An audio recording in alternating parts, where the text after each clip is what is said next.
দর্শক আসসালামু আলাইকুম। দর্শক দেখতে পাচ্ছেন যে পিছনে একটি শেড। এটা আসলে আমার নিজের স্বপ্ন। হ্যাঁ, স্বপ্নের কারণে আসলে আমার গরু খামার করার খুব ইচ্ছে। সেই থেকে আমি আসলে 20টি গরুর একটি শেড তৈরি করছি। হ্যাঁ, আমার শেডটা আপনারা দেখবেন, আসুন।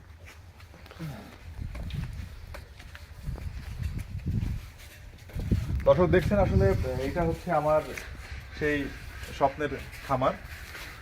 এই খামারের দুই পাশে গরু থাকার জন্য এবং মাঝখানে খাওয়ার জন্য ব্যবস্থা করা হয়েছে।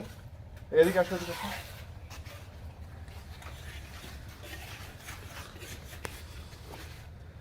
পাঁচটা পাঁচটা করে ব্যবস্থা করেছে। এই পাশে পাঁচটা, এই পাশে পাঁচটা, এই পাশে পাঁচটা এবং এই পাশে পাঁচটা করে গরু থাকবে। মোট 20টি গরু।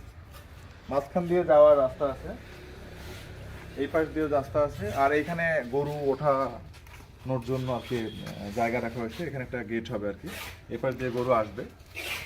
তো দর্শক আমরা আসলে দেখবো আসলে আমার আমার খাবারটা আসলে কোথায় কতটুকু আমি আসলে ইয়ে করছি সেটা আপনাদেরকে দেখাবো। হ্যাঁ, এদিকে আসুন।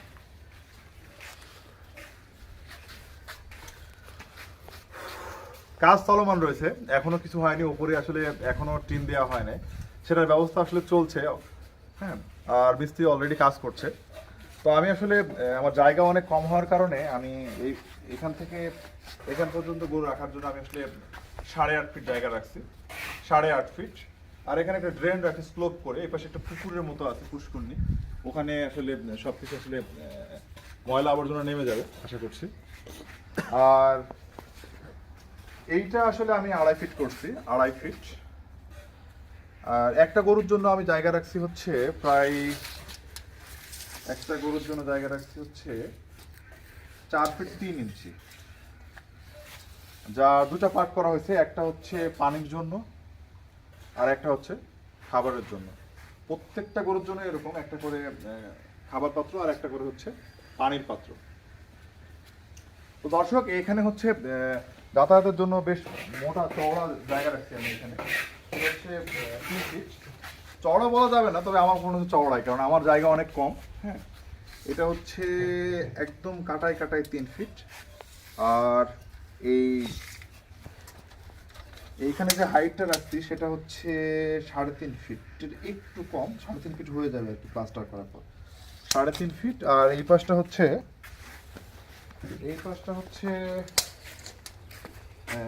কাটায় কাটায় 2 ফিট। এই পাশটা 2 ফিট, এই পাশটা হচ্ছে 2.5 ফিট, আর এইটা হচ্ছে 2.5 ফিট। আর এইটার ভেতরের গভীরতা হচ্ছে 1 ফিট 2 ইঞ্চি। 1 ফিট 2 ইঞ্চি গভীর করা হয়েছে খাবার পাত্রগুলো। এছাড়াও এদিকে আসুন, গরু বাঁধার জন্য আসলে এগুলা একটু রাখা হয়েছে। এখানে আসলে গরু রাখার যে লোহার বালাগুলো এখানে ঢোকানো হবে, তারপরে প্লাস্টারটা হবে আর কি। তো দর্শক দেখতে পাচ্ছেন এই হচ্ছে আমার গরুর খামার। আর এটার হাইট অলমোস্ট 8 ফিট রাখা হয়েছে, 8 ফিটের মতো আর কি। আরও বেশি উচ্চতা করলে ভালো হতো, যতটুকু সম্ভব ততটুকু করা হয়েছে। এমনিতেই গরুর খামারে আসলে অনেক খরচ। আমি আসলে চাইবো না কেউ এইভাবে আসলে খামার তৈরি করুক। খামার তৈরি করতে গেলে দেখা যাবে হচ্ছে যে খামার তৈরি করতে গিয়ে তাদের হচ্ছে টাকা শেষ হয়ে গেছে। যারা প্রাথমিক অবস্থায় হচ্ছে খামার তৈরি করতে চাইবে তারা অবশ্যই এরকম ব্যয়বহুলভাবে বা হচ্ছে বেশি টাকা খরচ করে ইটের শেড তৈরি করে খামার করবে না। তাদের টার্গেটই থাকবে শুধু উপরে টিন আর নিচে হচ্ছে ফ্লোর। এটাও তৈরি করার দরকার নেই, এটা আসলে তৈরি করতে অনেক খরচ। প্রাথমিক অবস্থায় প্লাস্টিকের ড্রাম বা অন্য কিছু দিয়ে আসলে চালাই নিতে হবে। তারপরে যখন গরুর সংখ্যা বাড়বে, টাকা পয়সা বেশি হবে, তখন হচ্ছে চাইলে অনেক, আমি এটা করছি চাইলে অনেক বড় করে করতে পারি। আমি এটা করছি তার কারণ হচ্ছে নিরাপত্তার জন্য। আসলে এটা একটু বাইরে, হ্যাঁ, যদি হচ্ছে রাত্রিবেলায় গরু চুরি হয়ে যায়, এর জন্য আসলে এই শেড তৈরি করা। আর ওইদিকে আমি আসলে গ্রিল লাগিয়ে দেবো যাতে হচ্ছে গরু চুরি না হয়। হ্যাঁ, এই যে এগুলা পার্ট আসলে আমি খালি রাখছি হচ্ছে হাওয়া বাতাসের জন্য। এখানে শুধু গ্রিল থাকবে, ওই পাশেও গ্রিল থাকবে, যাতে এই পাশ থেকে বাতাস এসে ওই পাশ দিয়ে চলে যায়। এই কারণে এই ব্যবস্থা করা। তো দর্শক আপনারা চাইলে এটা করতে পারেন। এগুলো না দিয়ে আপনারা শুধুমাত্র 5 ইঞ্চি বাই 5 ইঞ্চি এ ধরনের পিলার দিতে পারেন। এই পিলারগুলো আসলে ওগুলো থেকে শক্তিশালী। একই খরচ হবে, প্রায় একই খরচ, শুধু রড কিনতে হবে। কিন্তু একটু সিমেন্ট লাগবে, কিন্তু ইটের পরিমাণ কম লাগবে, এবং সেক্ষেত্রে মজবুত হবে এবং ভালো হবে। আর অবশ্যই এটা খোলামেলা হওয়া উচিত। আমারটা মোটামুটি আমার মনে হচ্ছে খোলামেলা। এখানে গাছপালা আছে, নারকেল গাছ, এই যে দেখা যাচ্ছে। হ্যাঁ, এটা মোটামুটি ছায়া, দিনের একটা সময় রোদ পড়ে, হ্যাঁ, এবং আধো আলো টাইপের। তো দর্শক, এই হচ্ছে ব্যবস্থা। এখানে পানির জন্য এখনো কোনো এখানে ফুটা করা হয়নি। হ্যাঁ, এখানে একটা ছোট ফুটার ব্যবস্থা করা হবে এবং ছোট্ট পাইপ দিয়ে ওই পাশে পানি বের করার ব্যবস্থা করা হবে। আর এগুলোতে পানি দেওয়ার জন্য কোনো ব্যবস্থা ওভাবে রাখা হয়নি। এমনিতেই যেহেতু 20টা গরু টোটালি, হ্যাঁ, তো পাইপ পাম্প আছে।